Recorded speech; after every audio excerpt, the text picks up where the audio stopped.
Darwin. Now, on a federal level, it has, of course, been a huge week in Canberra following the switch in leadership of the Liberal Party. Angus Taylor replacing Susan Lee, who's announced her departure from politics. Let's speak live now to former Liberal MP Jason Falinski. Jason, how are you feeling about the party's prospects now?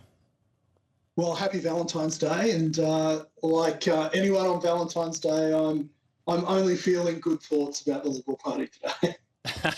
Well, thank you for wishing me happy Valentine's Day. I think you're the first, so I do appreciate it. Susan Lee, was she given enough time to rebuild after what was a really bad election result last year? Yeah, look, it was a very tough gig. I think history will have to be the final judge of whether she was given enough time or not. But I suspect that the decision that was made in Canberra yesterday was mostly around what the future looked like. So I think that a lot of members of parliament were looking forward, not backwards, when they decided that a change was necessary. I think James Patterson laid out the case for why a change in leadership had become necessary. And to be frank, I think that there was always a view that Susan should be given at least a budget in reply speech.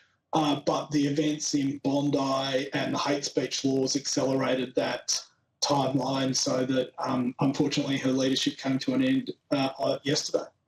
Angus Taylor, when he spoke yesterday, didn't try to hide the crisis facing the Liberal Party. I think he described it pretty much as existential. How big is the task ahead of him? Well, look, the task is big, but it's not existential. It's the task is one of work. So really, I think for the last few years we have tried to skate through by being a small target. We now need to be an alternative government.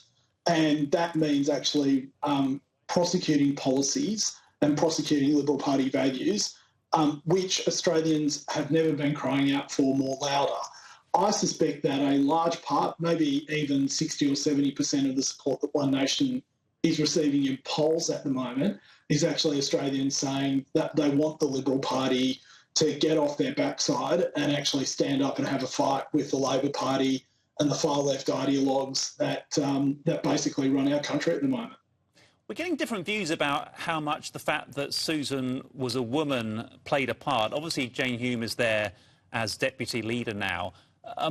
How do you counter that argument that here we are with the Liberal Party just electing yet another old white guy as leader, and one that went to a private school as well?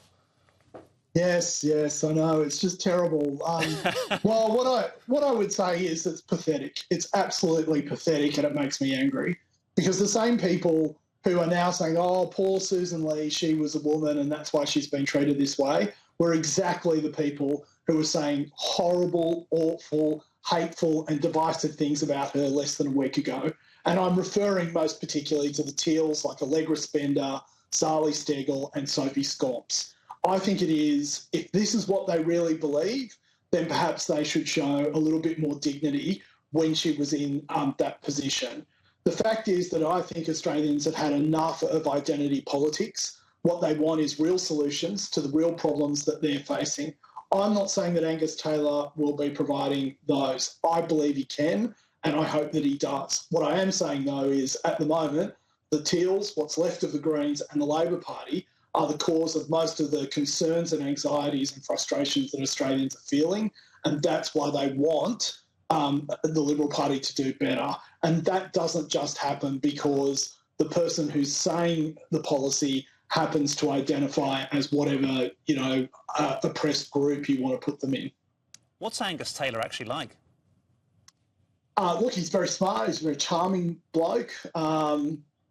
He's a person who deals with you on the basis of your arguments, not on who you are. He's very accepting of all sorts of people across the country. I think that if Australians get to know him, they will find him endearing, and he's open to all sorts of good ideas. Some would argue that he's too open to too many ideas, but he is someone who is happy to have a discussion with anyone from any walk of life, and hopefully Australians get to see that side of him in the next few months. OK, well, listen, we really appreciate your time here on the show this morning. That's Jason Falinski. And that's all we've got time for on Weekend First Edition. Jamie Seal has your latest news day very shortly.